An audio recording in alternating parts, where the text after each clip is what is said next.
Yeah, I'm tapping my foot to that intro. That was great.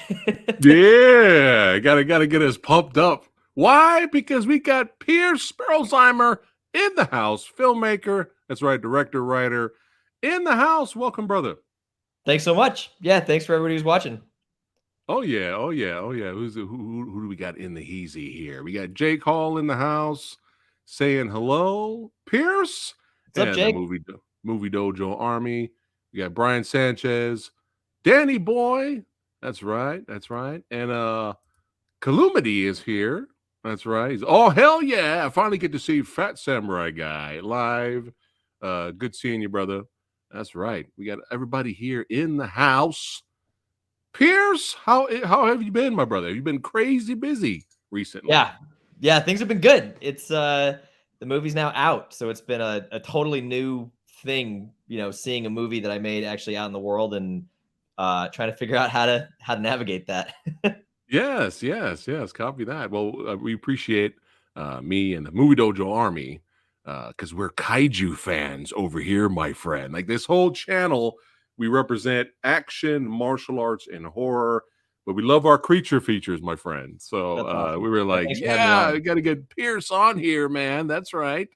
Oh my goodness, you got another hello there. You got badasses showing up in the chat there. That's my Hello. mom at the bottom. Hi, mom. Oh, there it is. Yes, I see it now. Hello, Mom. How's it going? I apologize up front for my language. Yeah, me too. What's going on, Heather? Oh my goodness. Oh my goodness. What a generous donation from Danny Boy, the badass. Oh my goodness. Thank you so much for supporting the channel, Danny Boy. Much love from Manchester, England. Thank you so much, my friend. Wow. Ooh, caught me off guard there. Thank you so much, Danny. You rock. So before we jump right into crabs, man, what got you the bug to get into filmmaking, my friend? I Inspirations, motivations, all that stuff. Cool. Yeah, I didn't love school growing up. Who does? Right. And so I liked instead of like trying to write papers or anything like that, I really liked doing creative things, and I would try to get out of writing papers. So um I would convince my teachers to let me make movies instead because I thought that was a lot more fun. And my siblings and we would just take the video camera that we had, and the only movie we knew like every word to was Billy Madison. And so we would just recreate Billy Madison with all of us as the actors. Love it. And so I just started doing like short stop motion animations Oh wow. instead of doing papers in school. So I made like a 15-minute version of the Odyssey, and then I did Great Expectations, and I did it in like the South Park style with the little paper cutouts. And then I realized that like there wasn't anything else that really interested me in the same way that filmmaking did. Right. So I just kept going, and then it was I did like a bunch of independent studies in college on filmmaking and trying to make like shorts. They're not on YouTube. They're really terrible, but each one was like trying to teach myself how to do something I hadn't done before. So I did like a gore focused one, and then a fancy cinematography focused one. So the stories were kind of whatever, but Right.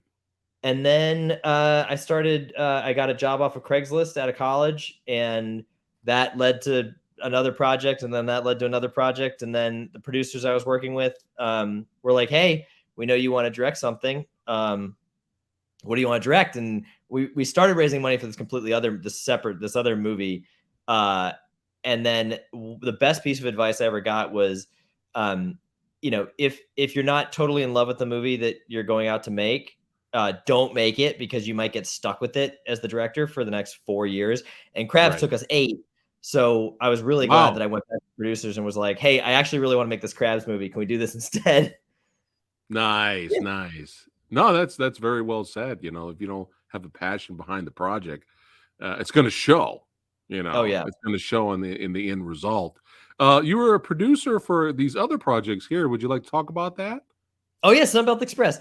So that I started out as I wasn't really even hired by I wasn't paid or anything. I was just a like a PA, but not even paid as a PA. I started really early, but I was like, you know, if I can come onto set and work, I'm Mm. happy to do it for free. I'll give up my summer and I'll be on set doing whatever you need me to do. But I'd love to be in every meeting. So don't pay me, but let me observe everything. So you And they were a did. sponge. Yeah. So the director and the producer, Noah Lang and Evan Buxbaum, said, "Sure, come on board." And uh, after like the first 10 days on set, they're like, "Hey, you're producing, so we got to give you a producing credit." And so I got a producing credit on that, and then they hired me on another movie right afterwards. Um, but it was really, yeah, Diverged. So that was the second one that I did. I was we had like 3 different units for that film, and so I was producing the upstate New York unit. Um, and that was the first one where I had a lot more sort of flexibility to take charge. And then it was after Diverge Okay. that we went into making Crabs. But it was great. I mean, learning on the fly like that was just awesome because I got to see, and especially on Sunbelt, I was working, I was driving around the actors, and then I was getting to be behind the scenes with the Okay. director and the producers. And so I was getting to see like the issues that the actors were having on set, with then getting to see like what was going on with the directors and the producers. So I was able to, because I wasn't hired by anybody, I didn't really have any motivation on either side of the, whether it's what the actors want or what the director wants. I was able to like solve some problems that they otherwise weren't able to solve, uh, which I think really helped me get a producer credit on the film.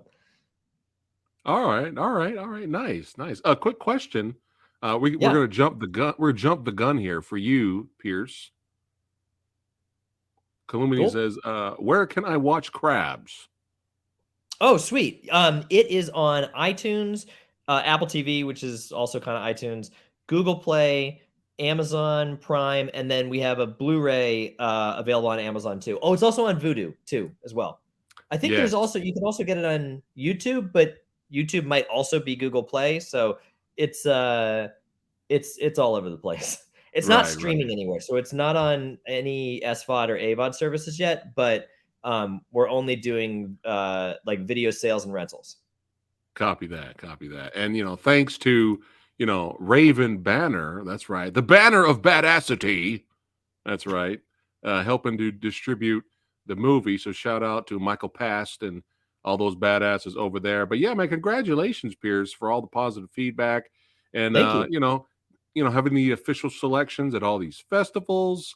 I think everyone was excited to premiere your movie. So crabs, it's crabs, crabs. That song is stuck in my head now, by the way. It's on But Spotify too. The whole soundtrack's on Spotify. So if you want to listen to really, the end credits song, I have a question about the Blu-ray release specialist CD that Raven Banner's selling, but we'll get Mhm. to that a little bit later.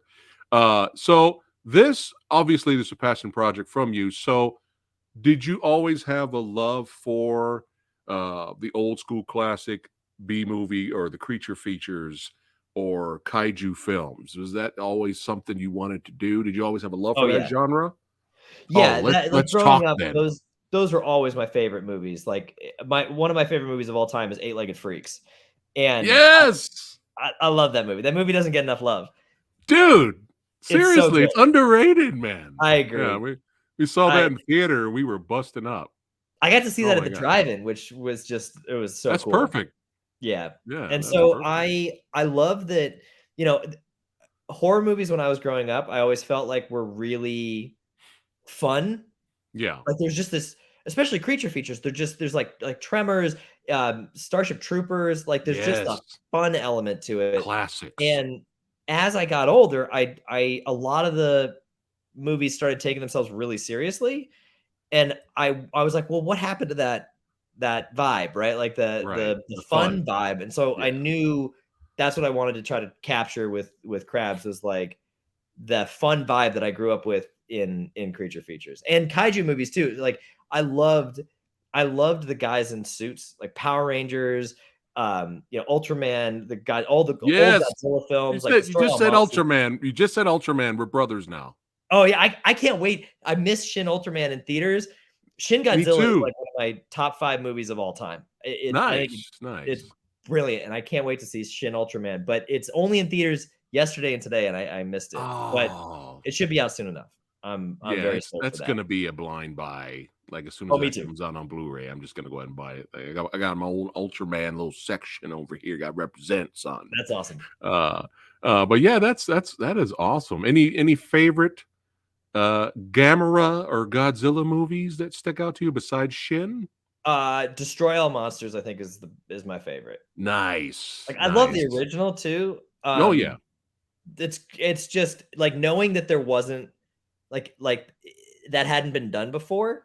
That story about it just it captures such an interesting time and like looking at like I've been to Japan a whole bunch of times. My grandfather lives there, and Oh wow.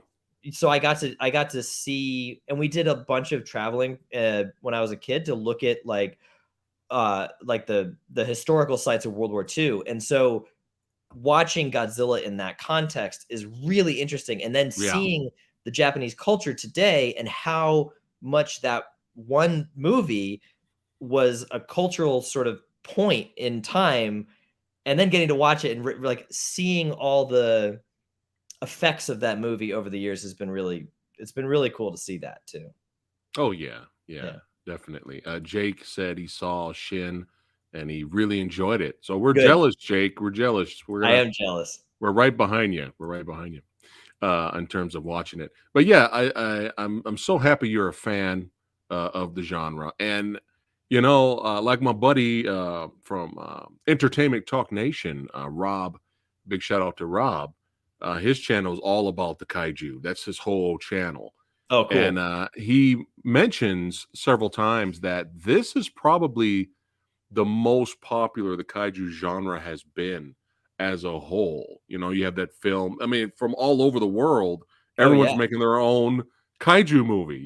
There's the Troll that that you can watch on Netflix, right? And then you have Thailand's making their own kaiju monster Mhm. movie, and this is like then you have the legendary, you know, The pictures, Monsterverse or whatever they're yeah, calling it, yeah. MonsterVerse, and then Godzilla's going back to Japan, and they're going to be making more Godzilla movies over there. So now is the time, really, to really celebrate. And Crabs is perfect timing, Pierce. I agree. Crabs is out, man. Crabs is It out. was not But yeah, timed intentionally this way because we I shot the movie 8 know. years ago, but I'm glad it's Yeah, working out. yeah. But I love the kaiju creature feature B movie vibe poster. Definitely is a throwback to the old classic versions, posters like them and the blob and stuff like that. Mhm. I love it. But I actually really enjoy the foreign poster, man. Me too. I love that Dude, one. this is dope. This Isn't is that great. awesome? I am That is so like perfect. Japan is going all out for the release of this movie, and I've been on Twitter. It's called Killer Kabutogami in Japanese, like Killer Horseshoe Crab. And on Okay. Twitter, it's amazing. I mean, it's going to go to 40 theaters around Japan. They're doing like a road show. It's coming out on January 20th in Japan, and they have like full banners that they're putting in movie theaters and like the marquee. And they have No way. it's super cool. People are putting pictures up. There's like advertising in public restrooms on the mirrors of a horseshoe crab that has our logo and everything like that. So they're promoting it like it's a big movie, which is it's really cool to see. Like I'm so influenced by Japanese culture and Japanese movies and kaiju that like getting accepted by Yeah. the Japanese audience is just that's like it's the coolest thing ever to get to see how much effort they're putting into the promotion of the movie. It's really That cool. is amazing. I did not know that. Well, congratulations, man. It's Yeah, well thank you. deserved. Well deserved. And definitely watching the film, not just I didn't just see the love for the kaiju genre, but I definitely got Critters and Oh yeah. Ghoulies and, and Gremlins vibes, Yep. which we'll talk about. We'll talk about that a little bit later. But before we jump right into Crabs, first before I forget, this movie, guys, has one of Samurai Guy's favorite movie titles transitions in this film. It is hilarious. I can't show it. I can't show it, Nope. but it's hilarious. And I was like, okay, I'm on board. I was on board right away when I was watching the movie with that Nice. That's awesome. that title sequence was hilarious. But I do have a little bootleg snippet to show you badasses watching, so you can see the comedic tone that the movie is going for and nails. So let's check out this little clip from Crabs. Babe, you better put that down.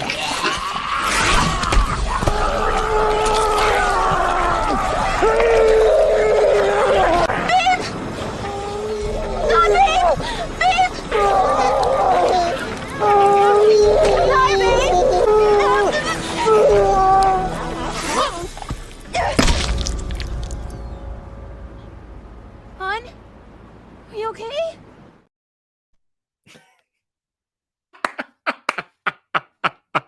Oh, me and my wife were busting up, man. We were Oh, that's busting awesome. up. There you go, guys. That's the type of humor. It's perfect. It's perfect. It's hilarious. Love it. But yeah, man, in terms of effects, um, was there animatronics involved? There's a little bit of I know a little bit of remote control for the crabs Mhm. when they go by, and also puppetry, it kind of looks like, right? Oh, yeah. Mostly all practical Yeah, effects.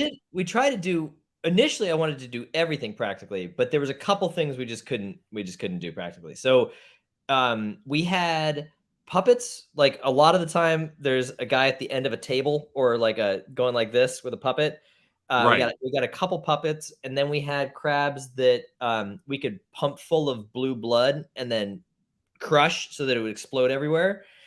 And then we had the remote control ones, and then, like, when she's holding the crab, there's a we did this the wrong way, but she's Okay. holding a puppet, and then somebody's standing behind him, behind the camera, and pulls it with a string so it goes flying at the camera. But then we added the animated arms and legs in Okay. post and In just tracked post. it in there to add some because we couldn't get the arms and legs moving like an animatronic. That was just too expensive. That was way Right. outside of our budget. So Yeah. we did the anytime there's like a very specific animation, that's CGI, but we tried to have the practical effect always be the base for any of the CGI. So like later in the film, there's a scene where there's just a little crab in an alleyway, and we used an entirely CGI model for it. But the way that we did the texture was we took 3D photos of the puppet and then textured Ah. the model using the puppet's texture so that it looks as close to the actual puppet as we could get it. Nice, Yeah. nice. It's called tricks of the trade, Yeah. whatever Tricks of whatever the you works. make a whole bunch of mistakes and then that's what you get. Oh man. The location of where you filmed the film, where is this at? That is Mendocino. So we filmed in two towns in way Northern California. One of them is Mendocino and the other's Fort Bragg, and they're about 10 minutes away from each other. And so where the final kaiju fight is Mendocino, but most of the town is actually filmed in Fort Bragg. But we made it look like it's all takes place in Mendocino. So according to the movie, it's Mendocino, but Okay. most of it's actually Fort Bragg. Okay. Yeah, there were some great location shots in the film for Yeah, sure. we lucked out. It's where my grandmother lived, and so I wrote the movie specifically for the location. Nice, perfect, perfect. I love this little foreshadowing scene here. You got Oh, yeah. the kaiju video game there on the Game Boy there. That was Yeah, fun. we That was a lucked lot out of fun. that the little, pixel creatures were Yeah, actually based on, we had a storyboard artist that storyboarded the whole most of the movie, and, uh, the designs there are a little bit different than, like, the final designs for the monsters, but yeah, those were the original designs that I had in my mind for what the final kaiju fight would look like, and then we had to adapt them so that it would actually work with somebody in a suit. But before we right. had done that, our storyboard artist took his concepts and sent it to his buddy who does pixel art, and he made it for us, and then we animated it. And No way. That is yeah, so those awesome. if you have the Blu-ray, there's like storyboard animatics, and you can see the original monster designs for the final All fight. right. That's awesome. That's Yeah. awesome.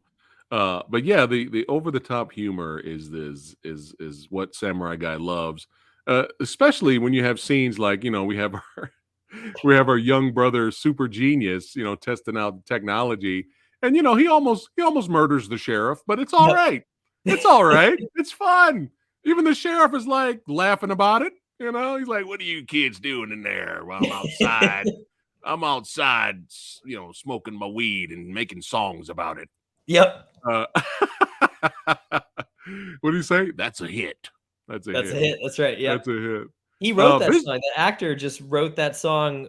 He actually came up to me on set and was like, "Hey, I've got this idea. My character, like, I think he would sing a song because right. so Robert Craighead is a country western singer, and so he at lunch one day just went off by himself and wrote that song that he sings about smoking weed, and then Hilarious. we filmed it while we were doing a setup for some other shot, and it made it into the movie. But yeah, that was just him making a song up. Yeah. Oh wow, that's hilarious. Yep. Growing it and smoking it too. Yep. That is hilarious. But yeah, some of the other visual effects. Who Oh, I lost you.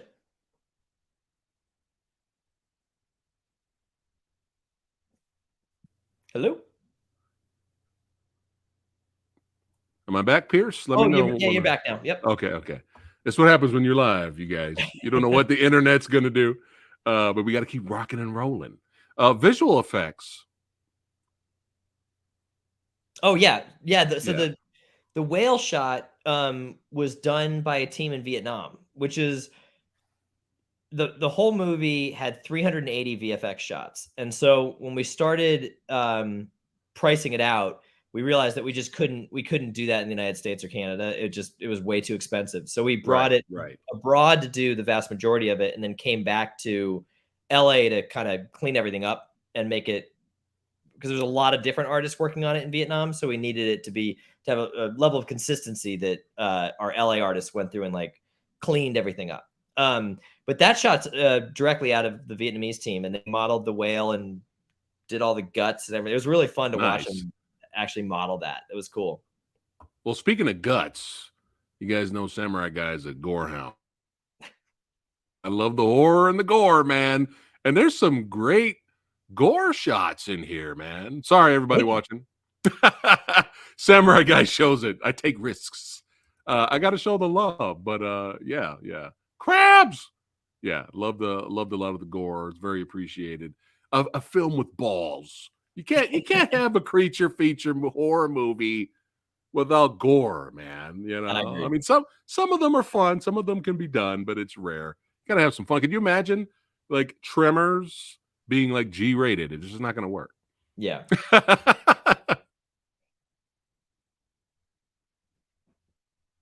Whoop. Cut out again.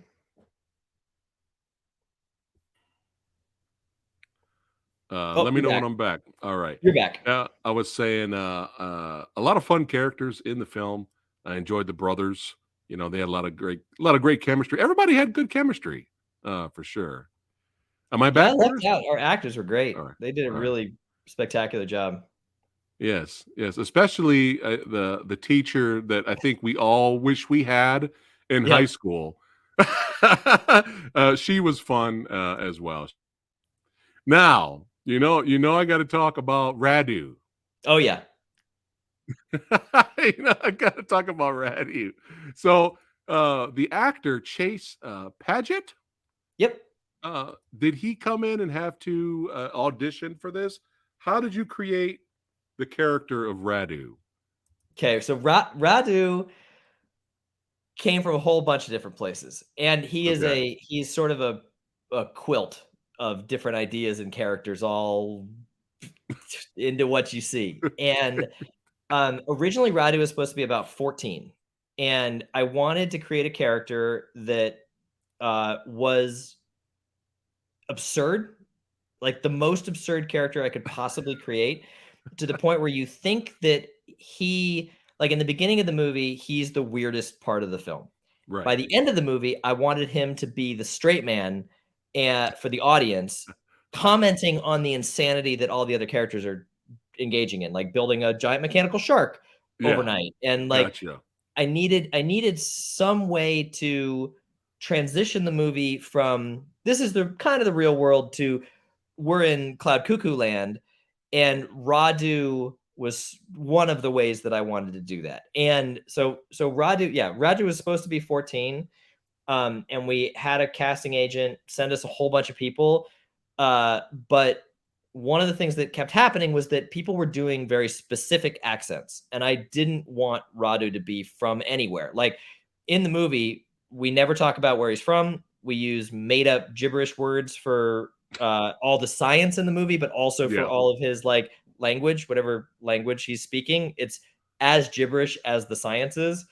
And so I really and I didn't want him to speak like anybody from anywhere. I wanted him to sound like somebody that, you know, you had no idea where to place him. So a lot of the actors were doing very specific accents, and that wasn't working. So we were running into like a deadline, and we're like, oh, well, I don't know what we're gonna do here. We got to rewrite the character. And then our casting agent was like, well, I've got somebody. He's not what you were asking for, but you should take a look at his audition. And Chase was just Radu. That's what he did. Like what he did on set was what he did on the audition. And we're like, oh my God, he's perfect. So then we, on set, like my least favorite Radu scenes in the movie are when he's using my dialogue, because my dialogue was like stilted and as sort of sing-songy back and forth as I possibly could make it. Yeah. But then I just one day heard Chase saying things as Radu offset, and it was so much funnier than anything I had wrote that from that point on, Chase is a professional, so he knew exactly what we needed from the dialogue that was on the page, but then I would let him riff. And so the vast majority of Radu's dialogue is me giving Chase a prompt and him just going with it. Right. The funniest scenes in the movie for me are Chase improvising, and that's what he does. He's an improv actor too, so he's exceptionally good at it. And so yeah, so especially with this scene here. Yep. With this scene here, oh my God. When he was talking shit to one of the crabs, yep. I think one of the lines that had me busting up was he was like, "You look like my grandma's neck," or something like that. That's my second favorite scene of the movie is Radu just improvising there. And I was in the edit and I could not decide what takes to use for this scene. So I was just like, well, we're just gonna use all of them. Fuck it, we just use all of them. Nice. Yeah. Oh my God. They're all funny, so why not just have all of them? And we didn't actually use all of them. We used about half, and the other half are on the Blu-ray. Oh, okay. All right. So you get to see the extras. One of the things I enjoyed about the film, besides Radu's ad-libbing moments, which was hilarious. He had, I wish I could remember a lot of them, but I love how the crabs had voices and they talk shit. Those were also Chase. Really? Chase did all the crab voices too. Wow. Yep. Well, shout out to Chase. Great job. But yeah, man, every time they're on the side just watching humans and just talking, just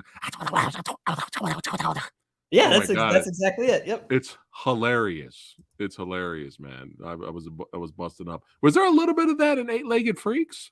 A little. Aha. There was. That's where I stole it from. Yep. And Gremlins and Critters and all that. But yeah, Eight-Legged Freaks had the little chittering voices. Oh my God. But yeah, just Karen, I can smell clouds. Oh my goodness. But yeah, I was just some of the things Radu was doing, man. I was rolling, man. Rolling. I mean, who doesn't have a ninja sword? Right? Right. I should have grabbed one. I should have grabbed one of mine. I blew it. It's over there. I wanted a t-shirt that say "Who doesn't have a ninja sword?" Oh, perfect. Yeah. But yeah, man, I love the definitely the second stage. Oh, you cut out again. All right, let me know when I'm back, Pierce. Oh, yep, you're back. All right. Yeah, we had some fun CGI moments, but I love the practical suits, man. I love the second stage that the crabs eventually form. But yeah, when we got to the prom scene, it was one of my favorite scenes in the movie because when the crabs show up, they're like, "Fuck your prom." Yep. They're like, "Fuck this tender moment," and everybody dancing. No, we about taking over. We gonna start DJing. All right, gonna start DJing. Have a good time. Not everybody gonna make it. You know what I'm saying? We gonna feast. But yeah, all these fun little moments, man, especially kicking one of the crabs and they go through the basketball hoop.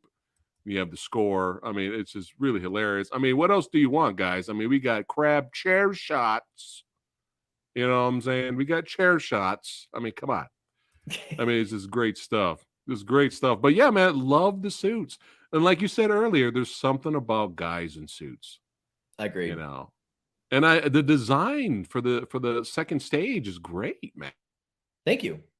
Who made Yeah, the that designs for the suits? there was an artist, Randall Kaplan, who had worked with our creature designer, Jim Ojala, and Randall Kaplan did all of the sketches for what the creatures would look like, and that was a really fun part of the making of the movie, was getting to describe and decide like how the suits were going to look. And the original inspiration was, if anybody plays Pokemon, it was Kabuto and Kabutops. Okay, okay. But those creatures, like Kabutops, is too skinny. You couldn't actually get a guy into a Kabutops suit. So we had to plump it up and add some other things so that it doesn't look exactly like the Pokemon, but also so that a person can actually be inside it, and all of the mechanisms to make him move and make the jaw move and stuff like that could actually be in the suit. Nice. Yeah, man, I loved it. Really enjoyed it. It was a lot of fun, especially when you see these guys walking around. I was like, where's Ultraman? When is Ultraman Yeah. going to show up and kick these guys' ass? But yeah,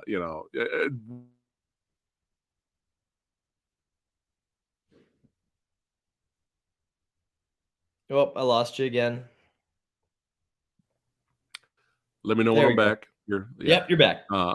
I thought at first Radu was just going to be like a small little minor character. I was not expecting him to show up later as Yeah. Ninja Warrior Radu.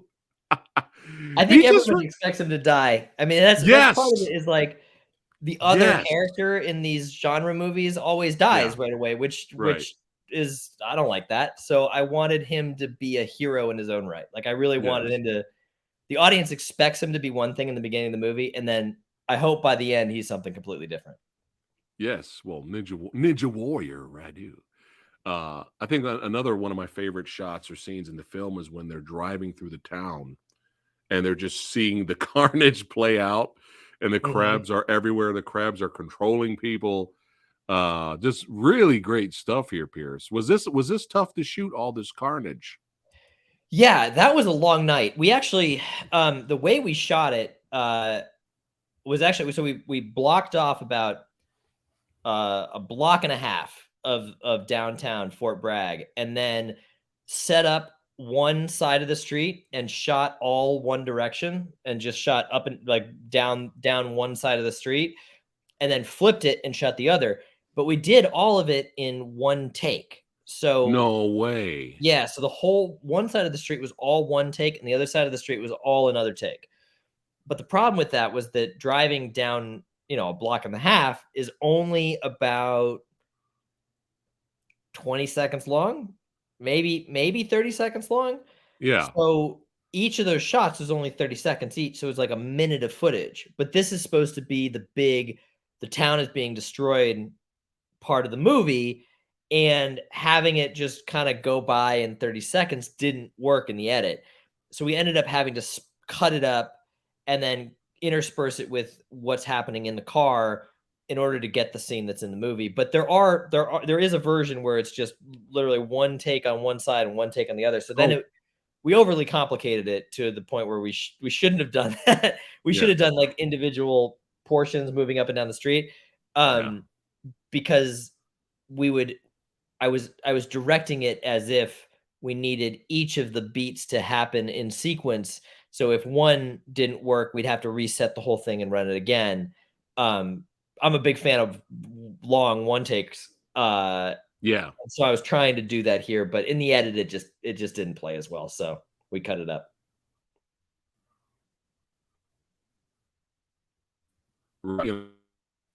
It still worked in the film, though. Oh, good. It Thank you. definitely worked your scene. Am I still there? Let me know if I'm there. Yep. Yep. Now you're back. I don't know if I disappeared again. Okay. You did for a second, but you're But back. You're yeah, back now. it's one of my favorite. It's one of my favorite scenes in the film. And if you're a fan of one takes, check out Scott Adkins' action movie One Shot. I think you'll enjoy I've heard that. of Check that. I that haven't out. seen it. Yeah, check that out. That's good stuff. Love the homage here to Jurassic Park, my friend. Yeah, I have. Smarty bitches. That was great. Great. That's one of my favorite movies of all time. I couldn't not reference it. It's I'll never forget. If I made a list, I don't know, maybe Samurai Guy might do a video of this in the future, but if like cinema going movie magic moments, experiences, Jurassic Park is there. Me too. Jurassic Park is there. Because I didn't see, because nowadays you have 5 billion trailers for a movie. You have TV spots, all that stuff, right? And some of the stuff gets, spoiled and ruined, right?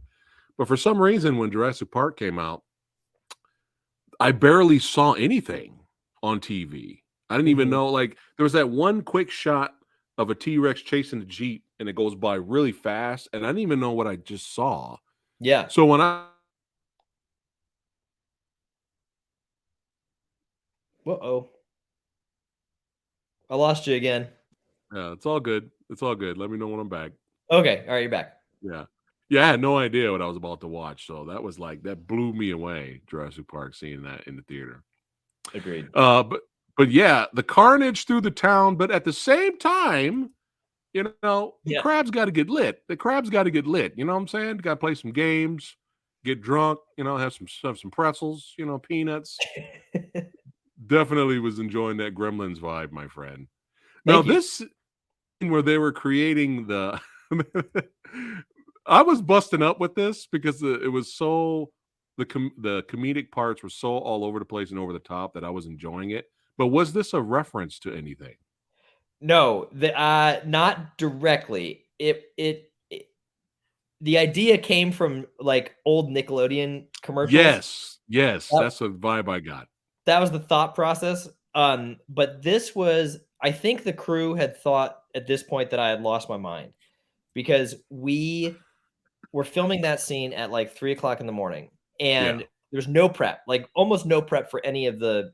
There's, I can't say no prep, but there was like we cleaned out this location, and I didn't know what we were gonna do to film this scene because it was supposed to be at this other location. And anyway, it's a long, complicated story. But basically, we get to the set, and the idea is to find things. It was a real shipbuilders, ship mechanics barn. And so everything that's like in the cockpit at the end of the movie, we found on that set. And so I'm running around picking stuff up, being like, okay, well, why don't you say this here? And then let's say this now.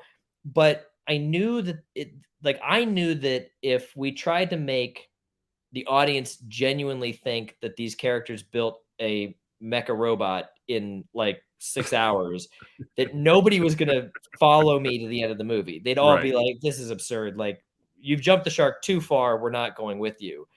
And so I had this like, okay, we need to literally let the audience know that this is absurd to the point where we have to talk to the audience directly. Gotcha. And if we don't do that, there's a good chance that like no one's going to see through the rest of the movie with us. So I was like, okay, we got to do this and reference this, and it's going to be in a montage, so it's not going to matter and whatever. Right. And I'm pretty sure the crew was like, you've lost your mind. Like, this is never going to work. We don't know what, like, we thought this was one thing and now it's something else. Yeah. I'm like, no, we at least have to have the footage. Like, we'll decide in the edit, but let's at least get the footage. And I love it. To me, the like trying, like almost going Tim and Eric levels of ridiculous here Yeah. is the way that we get to the ending, because if we didn't have that, I genuinely think that like people would get to that point of the movie and be like, I'm out, I'm done. And so you just need to be like, okay, if you're on board with this, then everything else you're going to be totally game for. Right, right. No, that actually that thought process, your thought process totally makes sense. You know, especially like everybody get on board with the Yep. absurdity because we're cranking it up to 11. And I tried to signpost like through the movie, like different levels of absurd I tried to continually ramp it up, but that was the point where enough people were like asking me, how are they building this overnight? Like, how is this supposed to work? We don't quite understand. That I'm like, it has to work because that's what the story does. Like I need to get to the kaiju Don't ask fight. questions. Right. Yeah. Like Yeah. don't think too hard about this. You have And, crabs getting drunk and DJing. Stop asking questions. right. Yeah. But no, that cracked me up. But yeah, I was getting that Nickelodeon vibe. But we got to get to the ending, man. The kaiju fight throwdown, which is what brought Samurai Guy to the dance, and really enjoyed it, man. Was Thank this you. a difficult to shoot the final showdown? Shooting it itself wasn't terribly difficult, but figuring out how to do it was a nightmare because I really wanted to do it.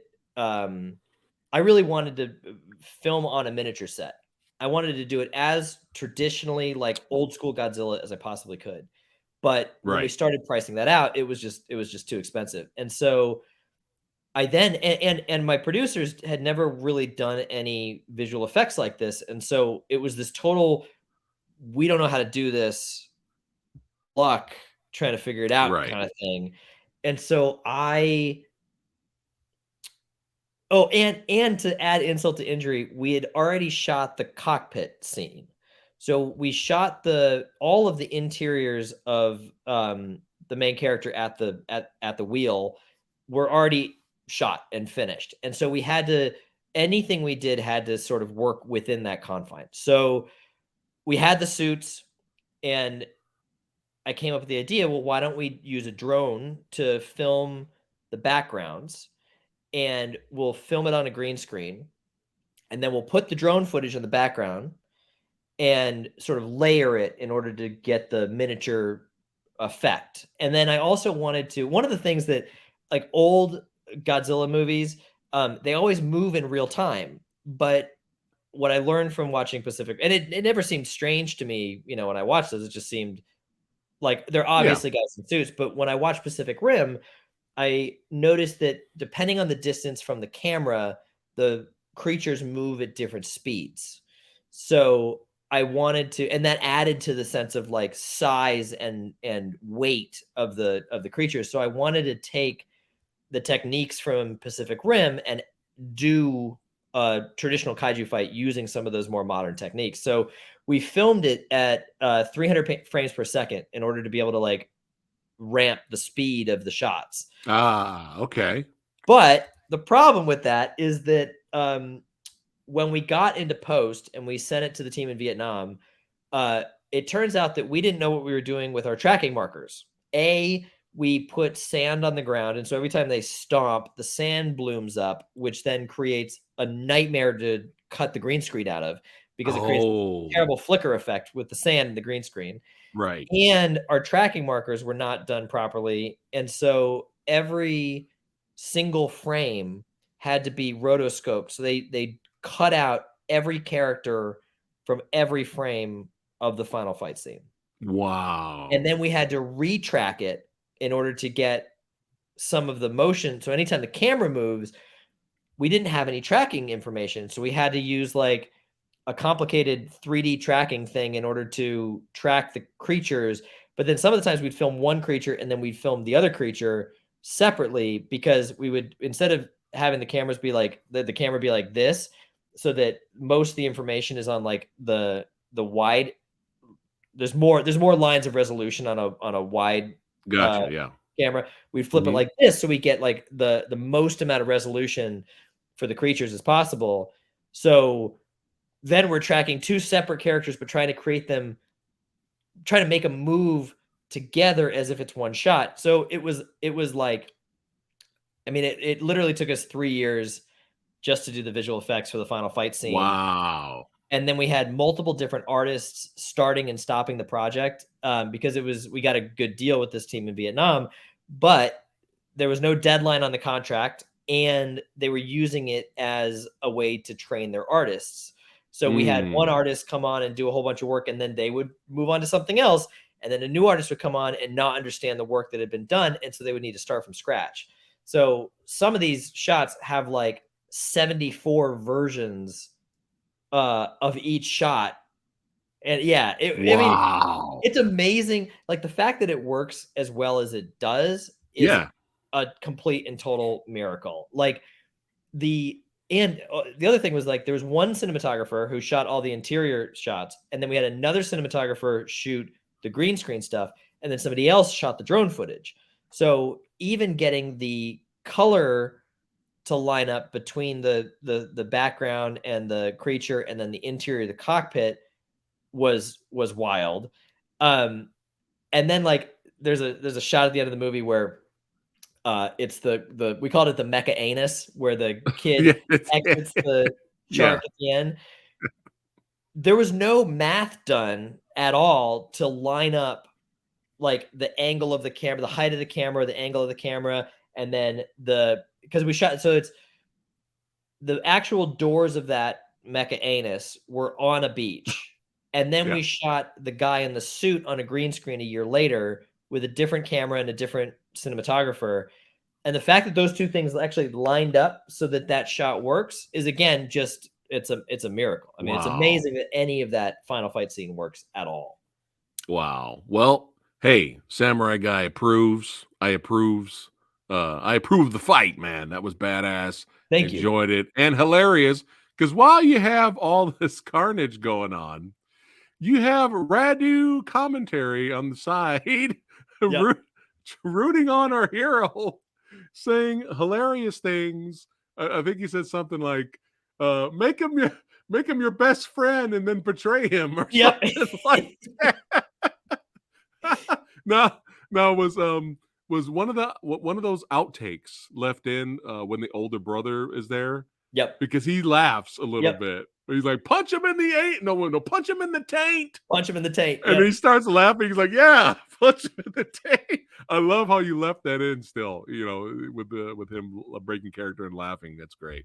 I love stuff like that. Like, especially as somebody who I like being in on the film. And like my favorite clips from SNL are when the actors break character and they start laughing at their own jokes. Yeah. Like there's Carol Burnett.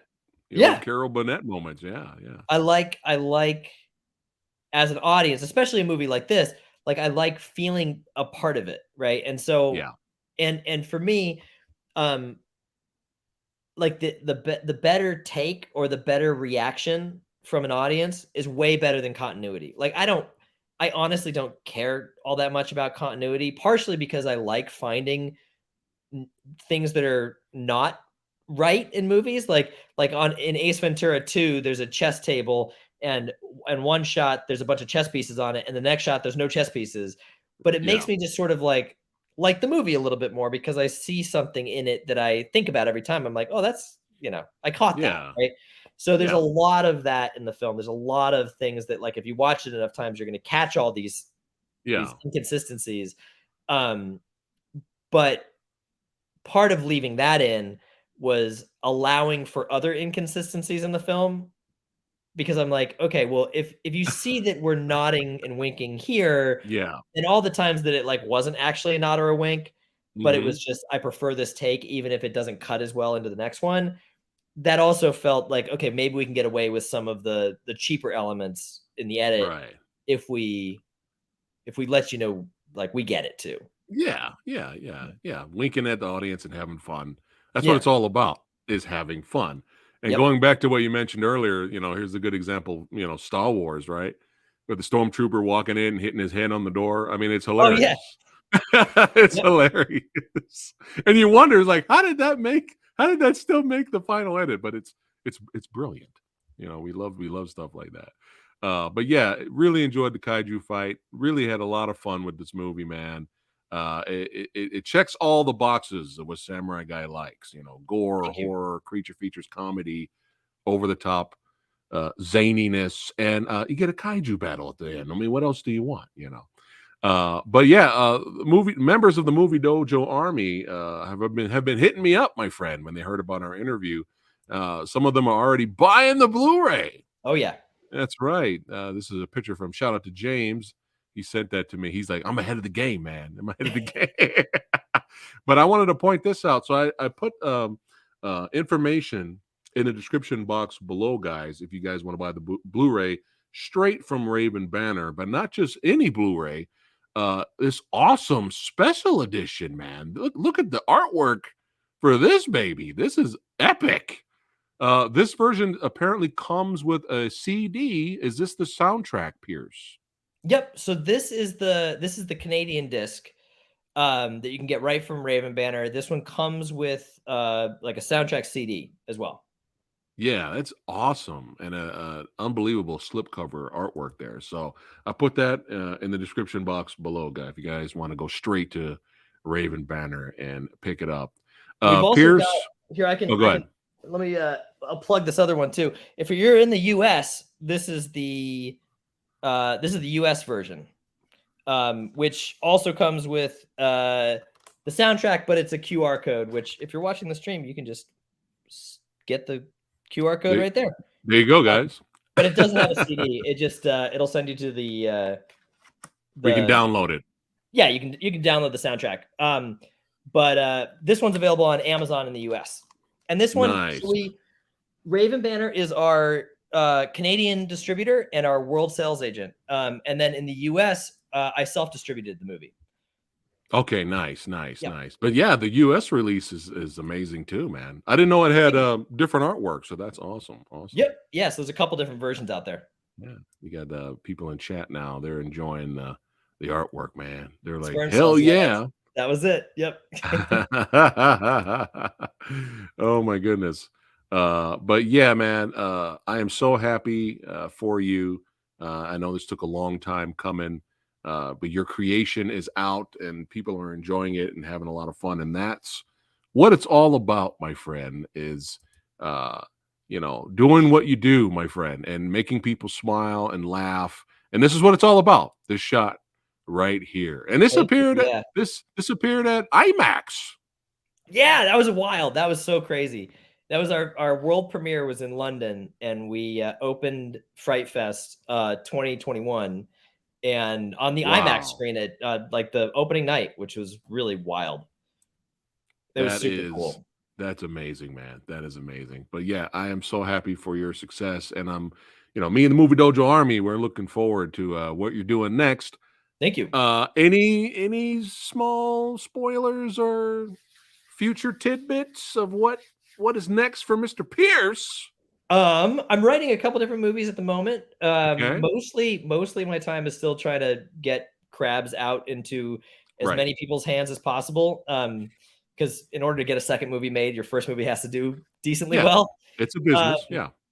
But I would also love to make CRABS. I have ideas for a whole CRABS series, and if it does well, I'd love to do CRABS Attack, as would be CRABS 2, CRABS Revenge. Like, I've got a whole and I'd love to make it like the Fast and the Furious took 8 movies to get to space, but they sort of up themselves in absurdity every single one. Right. I would love to use CRABS as sort of the platform to explore absurd movie concepts and take it where each one is just a little crazier than the last. Maybe even different genres. Like I have this idea for, it wouldn't be the next one, but maybe down the line would be like what happened to Radu between when you leave him in the middle of the movie of the first one and see him again at the end of the movie, and it would be like after hours, like a film noir after hours following Radu. So anyway, I've got a whole bunch of like CRABS universe stuff I'd love to do. Oh, let's go. Crabnado would be awesome. Also over with Sharknado, that'd be great. Oh, I'm all for that. That sounds amazing. That's a great idea. Put some more little bit more sci-fi in there, maybe some fantasy. Oh yeah. Before we went live, and me and Pierce were chatting, and he's got a lot of fantasy books in the background there. Any fantasy genre ideas maybe in the future? I am. Yeah, I have two. I'm writing one. I'm writing chapter. I've never written a novel before, so I'm writing chapters. I'm not going to say All I'm right. writing a novel, but I'm Yeah, writing yeah, yeah. something fantasy. And then I'm writing a fantasy script, like a dark fantasy, Yes. sort of a low budget 80s style dark fantasy movie that um I'd love to I love old Jim Henson stuff, and I'd love to Yeah. do something in that sort of vein, but rated R and like Ooh. John Wick meets Dark Crystal. Oh my God. Did you guys hear that? Everybody watching, John Wick meets Dark Crystal. Yeah, Sold. You actually had me at dark fantasy. You had I me love there. You didn't have to say anything more. But I love. oh We just yeah. yeah, I agree. I agree. We don't get enough dark fantasy movies. No, we don't. We don't. Have you seen the movie Solomon Kane? Yes, I have. I like that one. Dude, I haven't seen that in a long time, but it was good. that's a little hidden gem right there. But yeah, I am all for future Crabs sequels. That's right. Go to Crab 10.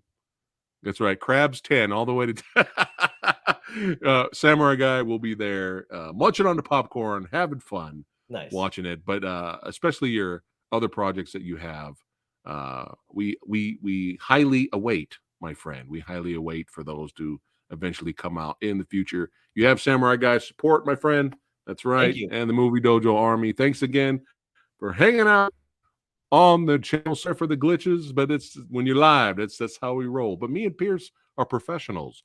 You notice we just kept rocking and rolling, man. That's how we do it. That's how we do it. But thanks everybody for watching. You can follow, I put a link in the description box below where you can follow Pierce. That's right. You can follow him on Instagram, buy the Crabs Blu-ray. And don't forget to also go to Amazon.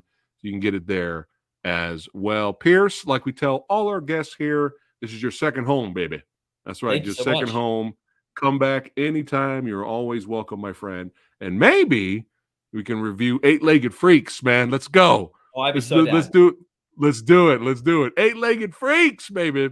Before we wrap it up for the day, is there anything you'd like to say to your supporters?